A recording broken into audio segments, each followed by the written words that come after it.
Vamos a hacer la primera entrevista del día de hoy. Vamos a hablar un poquito de economía y lo vamos a hacer con alguien que sabe y mucho. Vamos a hablar con Delfina Rossi, que es economista, docente de la Universidad Nacional de Avellaneda y creo que sigue siendo todavía directora del Banco de la Ciudad de Buenos Aires por parte del peronismo. Delfina, ¿cómo te va? Gonzalo Benito Zamora te saluda desde Ushuaia, Tierra del Fuego. ¿Cómo estás, Gonzalo? Muy buenos días. Gracias por estar en contacto conmigo. Por favor, gracias por atendernos. Delfina, seguís en el Banco Ciudad, ¿no? Sí, sí, se Y, renovó el mandato sí. el año pasado, así que bueno, tenemos mandato hasta finales del 27. Claro, eso se da porque me imagino, estoy suponiendo que el directorio del Banco Ciudad, como es el banco, para quien no lo sabe, es el Banco de la Ciudad Autónoma de Buenos Aires, un banco estatal, Ujú. tendrá integración también de los bloques opositores, etcétera. Sí, solamente estoy yo por la oposición, el resto Ah, forma bien. parte de designaciones del gobierno, así que, pero sí es un banco público Sí, que, bueno, a veces no se acuerdan que es uno de los grandes bancos públicos, claro. y que también está, bueno, Ramiro Marra, el candidato libertario, no de la Libertad Avanza para esta legislatura. Sí, de la eh, UCD. sí, viste este invento que van haciendo, Sí. bueno, también se anima a presentar un proyecto de ley que propone privatizarlo, ¿no? Ah, mirá, como para seguir la tendencia. Para seguir la tendencia. No hay riesgo por ahora, el gobierno no parece estar dispuesto a eso, pero es un dato que, al igual que el Banco Nación, hay algunos libertarios, bueno, y el propio Adorni lo ha dicho en la campaña, que quiere cerrar el canal de la ciudad de Buenos Aires, así que supongo que también Claro. están sus planes de motosierra en la ciudad, cerrar el Banco Ciudad de Buenos Aires, ¿no? Claro, claro. Delfina, ¿cómo venís analizando la economía? Te diría, como para cortarlo un poco, porque si no nos podemos ir muy atrás en el tiempo, por lo Sí. menos desde que se cerró el acuerdo con el Fondo Monetario Internacional, ¿por qué crees que el gobierno tuvo que acudir al Fondo Monetario Internacional? Uh-huh.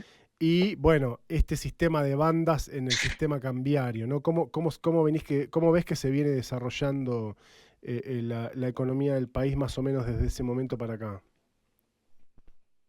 Mira, la verdad que Caputo 1 le dejó a Caputo 2 muy servida la mesa para ir al Fondo Monetario, ¿no? Sí, La realidad es que todo esto es una continuación del endeudamiento de Mauricio Macri. Recordemos que a Macri ya le habían prometido 54.000 millones. Con el gobierno de Alberto Fernández se frenan los desembolsos de 44.000 millones. ¿Me escuchan bien o cambio de red quizás? no, yo te escucho perfectamente. Ah, ok. Yo veo que a veces tengo internet débil y, Ajá, bueno, cualquier cosa me avisan. por ahora estamos bien. Entonces, es como con el acuerdo vigente que reestructura Martín Guzmán, bueno, tenía servida la mesa de entrar a la negociación con el Fondo Monetario Internacional, casi que te digo, sin costo. Digo, si bien para nosotros obviamente es un fracaso de para todo el mundo del modelo económico, porque este gobierno recibió en el 2024 un blanqueo de 30.000 millones de dólares, porque no tuvo una sequía, porque hubo una balanza comercial exportadora muy superavitaria en los primeros meses, que se empezó a achicar y ahora está ya casi dándosele vuelta, pero en los meses de enero principalmente se achicó ese superávit comercial. Eh, pero la realidad es que todos esos dólares que fueron entrando en la economía argentina, el gobierno decidió utilizarlos para achicar la brecha cambiaria, es decir, interviniendo en el dólar financiero. Sí, ¿Cómo lo hizo? Lo hizo con el dólar Brent, lo hizo diciendo que iba a vender los dólares que recibía por liquidaciones y bueno, y además había pateado el pago de las importaciones apenas llegó al gobierno, bueno, y usó diferentes herramientas financieras, ¿no? Pero que en todo caso no le dio la nafta, digo, no le dio la típica de la Argentina, intentó seguir adelante en un modelo que con apreciación del tipo de cambio, por el crawling peg, sí. y no le dio la O nafta. sea, se ¿Qué es lo fumaron que los vemos? dólares. Sí, ¿qué es lo que vemos ahora? De hecho, las reservas internacionales, lo que había conseguido acumular después de la mega devaluación de diciembre del 23 y las liquidaciones, habían vuelto al mismo nivel que antes de recibir el gobierno. Y recordemos que el gobierno del Frente de Todos de agosto, pero sobre todo de octubre, cuando entra el balotaje Javier Milei, a diciembre vive una corrida fenomenal, Sí. ¿no? Con Milei diciendo los pesos son excrementos, hay una corrida cambiaria muy fuerte, ¿no? Entonces, ¿qué es lo que hace el gobierno yendo al FMI? Básicamente aprovecha esa puerta que se dejó abierto el Caputo 1 y pide más dólares para sostener un modelo de tipo de cambio apreciado que le sirve como ancla cambiaria, con expectativas de ir consolidando lo que vemos que empezaron a anunciar estos días, que es lo que ellos llaman la dolarización endógena, ¿no? El uso de mayor cantidad de dólares en la economía. Algo que vienen haciendo desde día 1, ¿no? Recuerdan el famoso DNU 7023, derogó la ley de alquileres y permitió que los alquileres se fijen en dólares. Claro. O ¿no? sea, vos ves que el plan de dolarización, aunque tal vez no fuera tan abrupto como lo mencionaba Milei en campaña, de manera endógena, sí lo vienen intentando desde el día 1. Es una mezcla, porque por momentos, como no tienen los dólares, utilizan el carry trade, es decir, aumentan la tasa en pesos. Sí. ¿Sí? Entonces, ahí vos decís, cuando ves el carry aumentado, decís, no, pero estás fortaleciendo el peso. Y de hecho, hay una remonetización de la economía en pesos. Pero por otro lado, en términos de regulaciones, ¿sí? Avanza la desregulación monetaria. Y de hecho, Bausili en el FMI lo decía muy claramente, decía, bueno, el modelo es gobernar esta economía bimonetaria. De ninguna manera hay un intento de fortalecer la soberanía monetaria, ¿sí? Por momentos, como no tienen los dólares, necesitan poner tasa, porque no tienen los dólares, ¿sí? Y garantizan el negocio de algunos pocos. Pero después, cuando estamos viendo, bueno, el mega blanqueo, sí. Que vos podés fijar alquileres en dólares, que podés hacer compraventa en dólares, que le permiten a los bancos, relajaron lo que llamamos parte de la macroprudencial. Todavía no hemos visto grandes efectos, pero esto quiere decir que las entidades bancarias pueden ir a pedir dólares prestados en el exterior, y esos dólares, claro, que aumentan las reservas si vienen, esa es la ventaja para el Banco Central, pero le dicen a los bancos, préstenselo a los que quieran. Claro. Ojo, ¿qué pasa cuando te empiezan a dar un crédito hipotecario, no ya en UVA, que se puede reestructurar, que es en peso, que depende del 30% de tus ingresos en pesos, si te lo dan en dólares? ¿No? Bueno, Digo, era parte de las hay un regulaciones riesgo que se muy habían... parecido al 2001, Claro, ¿no? eso te iba a decir, era parte de las regulaciones que se habían impuesto, que impuso la Argentina, Claro, luego de la caída de todo el sistema financiero en 2001, ¿no? claro. Esas cosas, viste, como silbando bajito, empiezan a desregularse, ¿no? Los bancos están preguntando si pueden usar dólares propios para prestar. Sí. Bueno, entonces, por ejemplo, hoy si tenés una cuenta abierta en el exterior, no necesitas pedir permiso, te transferís tus dólares de tu cuenta local a tu cuenta en el exterior. Es verdad, para las empresas todavía hay limitaciones, todavía no se puede remitir utilidades porque saben que todavía no les alcanza la cantidad de dólares, pero yo creo que lo que están intentando hacer es un nuevo blanqueo y como no tienen los votos en el Congreso, bueno, van a inventar otras formas regulatorias, Claro. ¿no? Bueno, ayer hizo declaraciones Caputo en un canal de streaming, que uno mueve una piedra y hay un canal de streaming, ¿no? Y un poco lo que planteaba, avanzando con lo que ya había adelantado la semana pasada, esta cosa de querer sorprender a los argentinos con medidas vinculadas al dólar, etcétera, etcétera, todo parece indicar que es la posibilidad o esta búsqueda de que los argentinos y las argentinas que tienen, como se dice, dólares debajo del colchón, los puedan usar prácticamente para cualquier operación. Hoy se habla de algunas informaciones periodísticas de por lo menos hasta $100.000.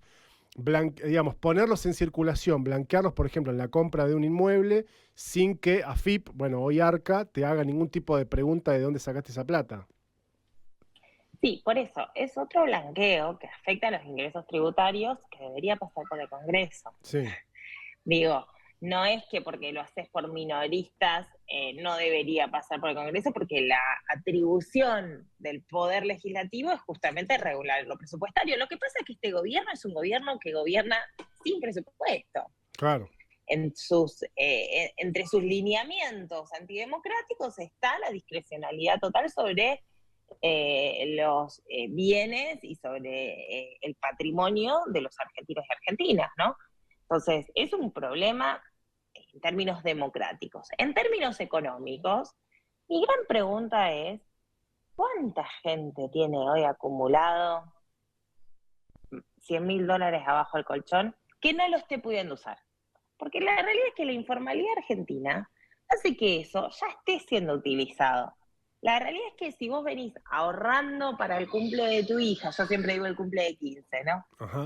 Si vos venís juntando algunos, nada, 100, no sé, $1.000 para el cumple de tu hija, qué sé yo, $2.000 para el cumple de 15. Hoy la verdad que una fiestita, ahí está en mi hija.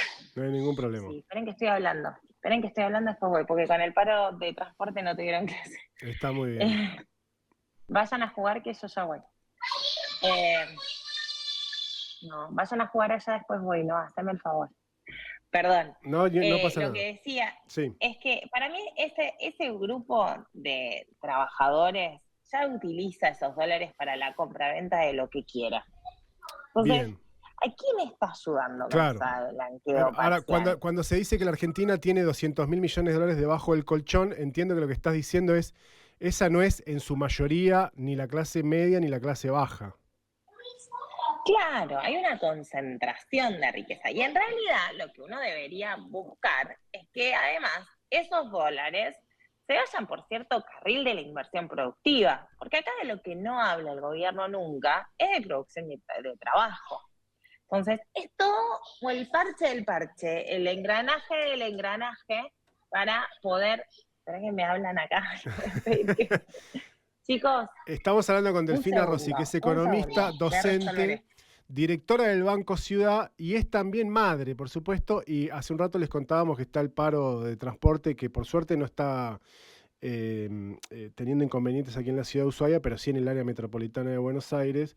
Y evidentemente las niñeces que tiene Delfina en su casa no han podido ir a la escuela. Y así que está haciendo las dos cosas, o las tres, o las cuatro. Así que le vamos a tener la paciencia como para poder seguir conversando con ella. Por supuesto que nos interesa un montón su opinión, además de su formación, por su experiencia a lo largo de todos estos años. ¿Cuántos años tenés, Delfina? Acá volví, 36. Ah, sos re joven, pero tenés mucha experiencia en haber estado, digo, ya en gestión y en estar discutiendo estos temas. Y ya es mi segunda gestión en el Banco Ciudad, estuve un poco, medio año, casi un año en el Banco Nación. Claro. Así que sí.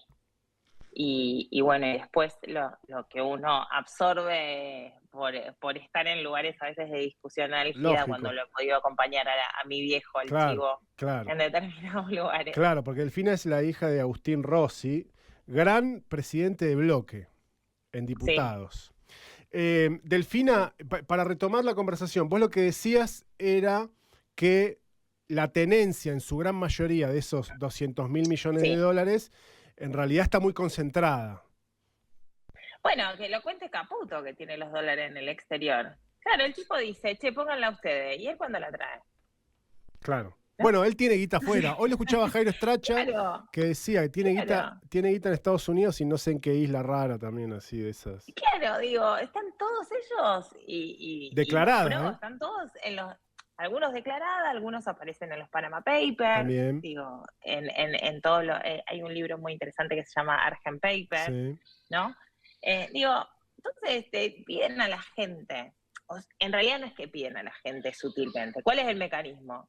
Porque hoy tenemos paro también de la UTA, tuvimos un paro general. Te pongo la paritaria al 1%, te licúo el salario en pesos, hago que no puedas llegar a fin de mes, y te digo, bueno, sacá los dólares. Ah, y además sacalos no para el cumple de 15 de tu hija, que estaba bueno que ahorres para eso. Sacalo para pagarme la luz, el gas, el agua. Entonces vamos, muchachos, acá hay un problema de distribución del ingreso. no es solo macro agregado, que uno puede entender y lo puede discutir y puede, digo, las dificultades de remonetizar y tener soberanía monetaria, es un proceso, hay un montón de cosas que es verdad que estaban desordenadas, etcétera, pero la realidad es que mientras tanto sea una transferencia de ingresos.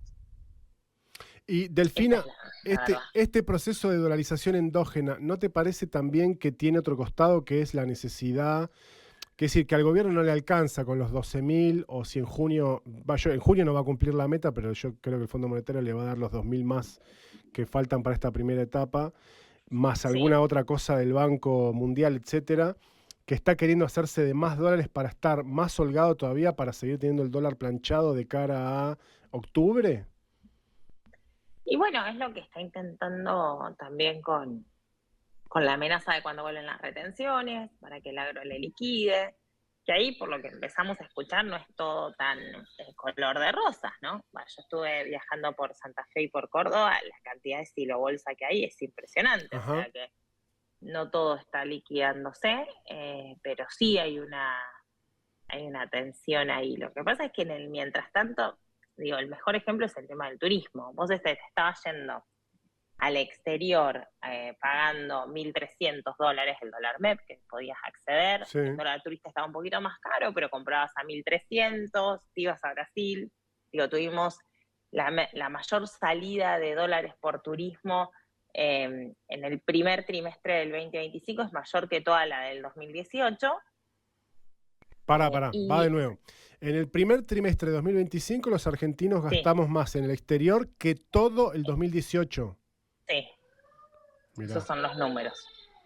Entonces, ahí viene una llorando. Pobre. Esperá, ahora te escucho, esperame un segundito. Acá viene a participar. La ligó. No sé qué pasó. Y entonces, digo, si vos ahí se te fueron con $1.300, de repente te salieron del cepo y estás comprando dólares a 1.190. Claro. Te mejoró la ecuación para viajar afuera. De hecho, explotaron los viajes al exterior apenas salieron. Todo el mundo aprovechó y reservó para dentro de un año. No sabemos qué va a pasar. Claro. Entonces, es un problema. Y empeoró para los que vienen. Voy a buscar eso en mi vincha. Bueno. Digo, empeoró para los que vienen, para los que tienen que gastar acá, para los que tienen que dejar dólares en la economía nacional, básicamente los turistas extranjeros. Esa balanza está completamente rota. Bueno, no sé, contame ahí cómo ves, porque Ushuaia es una ciudad muy turística. Es la primera vez que hay temporada baja, porque antes estaba el previaje. Claro. Pero es cierto que acá, sobre todo en el verano, que es cuando es la temporada alta, está muy influida por la visita de los cruceros. O sea, la temporada alta en Tierra del Fuego, en Ushuaia en particular, no es en invierno, a pesar de las montañas y la nieve y la belleza de invierno, sino que es en verano cuando vienen los cruceros que van a la Antártida. Y los cruceros que van a la Antártida me parece que van igual, o sea, planifican a 4 o 5 años. Entonces hay vaivenes de año a año que de todas maneras me parece que no... Por supuesto que les cambiará la ecuación, seguramente les va a cambiar un poco la ecuación, pero de todas maneras... sigue siendo muy buena la afluencia de turistas. No mejor que hace algunos años, de todas maneras, ¿no? Claro. No, bueno, en Buenos Aires se siente muchísimo. Vamos a charlar un poco acá y después buscamos tu hincha. Por favor. Esta es Agnes. ¿Cómo se llama? Hola. Te están viendo en Ushuaia. Hola. Decí hola. ¿Qué haces? Mirá, te va a estar viendo toda la gente. Va a decir, están en la chinchuda. Bueno, ya la vamos a buscar. Está teniendo un drama existencial, pobre. Drama existencial por una vincha que hice. Es una vincha el problema. No te hablas. ¿Viste? Estoy hablando ahí. Bueno, en Buenos Aires se siente mucho la caída de turismo, una fuente de trabajo también muy importante. Yo creo que eso va a seguir siendo así. Y la otra cosa que estamos viendo es la desertificación industrial, que es que efectivamente es donde estamos viendo... No, me están molestando ya demasiado. es donde estamos viendo también lo que va a venir, que es el boom de las importaciones. Claro, bueno, eso, de hecho, te quería consultar por eso y ya para liberarte y dejarte tranquila, Delfina. ¿Qué ves que es necesario hacer, digo, para presentar? Porque me parece que también uno de los problemas que hay es que cuesta encontrar un programa alternativo que seduzca al electorado, ¿no? Porque todavía, más allá de que en los últimos meses el Ditela, que viene haciendo un seguimiento como lo hace hace muchos años, ha bajado un poco la imagen del presidente, lo cierto es que igual su imagen, por lo menos la de él en particular, es muy competitiva. Y lo que está faltando es un programa económico que seduzca de nuevo mayoritariamente, ¿no? Y que tiene que ver un poco, me parece, con la cuestión de la producción y el trabajo. Sí, a mí me parece que efectivamente es la producción y el trabajo, pero también me parece que tenemos que sacar el fantasma de que cuando gobernamos fuerzas populares viene la inflación. Yo creo que todavía en la calle, un poco el termómetro que vemos acá de cara a la elección porteña, el termómetro es que, bueno, tengo menos plata, pero por lo menos sé lo que vale mi plata, ¿no? Okay. Y eso es algo que efectivamente es ordenador para las clases populares, ¿no? Para los sectores populares y trabajadores y trabajadoras, saber lo que va a valer tu plata el mes que viene es fundamental. Si no, no puedes planificar nada, ¿no? Sí. Entonces, yo creo que tenemos que hacer una propuesta con el compromiso justamente de sostener una estabilidad de precios, de remonetizar la economía, de tener soberanía monetaria. Digo, eso yo creo que es un valor para la sociedad. Lo que tenemos que explicar es que con eso solo no se come, que si no planteamos la recuperación de la producción y el trabajo, va a ser complicado, ¿no? Claro, porque necesitan tener laburo también para comprar cosas a bajo precio o a un precio estable, ¿no?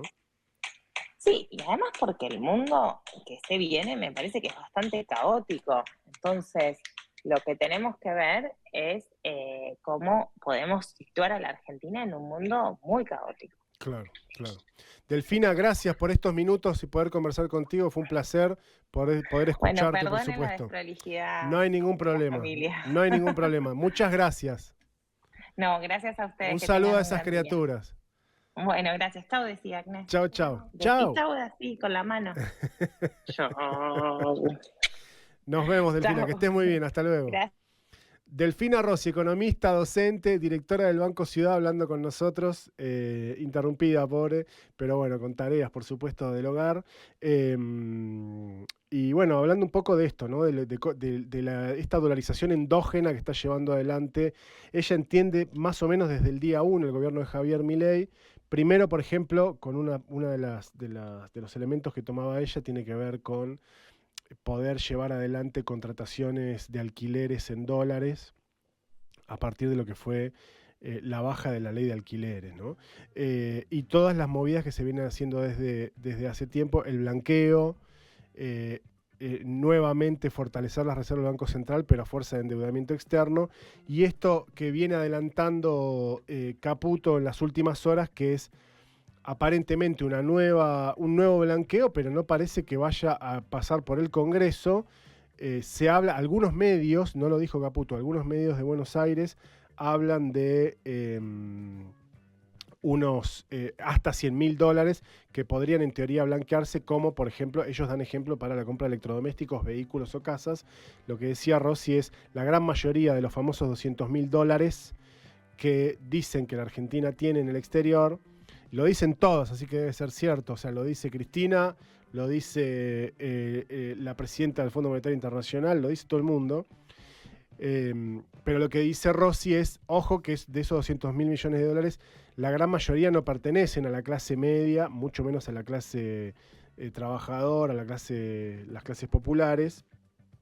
Entonces hay que ver a quién se le está haciendo ese blanqueo. Porque, y es cierto lo que decía Rossi, en las declaraciones juradas presentadas por el ministro de Economía, Luis Toto Caputo, el tipo tiene dólares declarados en el exterior, es decir, más allá de la guita en negro, como por ejemplo Panama Papers, o las cosas que mostró la investigación de Panama Papers, y de que la Argentina de eso mucho no se habló, básicamente. Se habla mucho de los bolsos de López, que está bien, que está perfecto, pero no se habla mucho de los Panama Papers.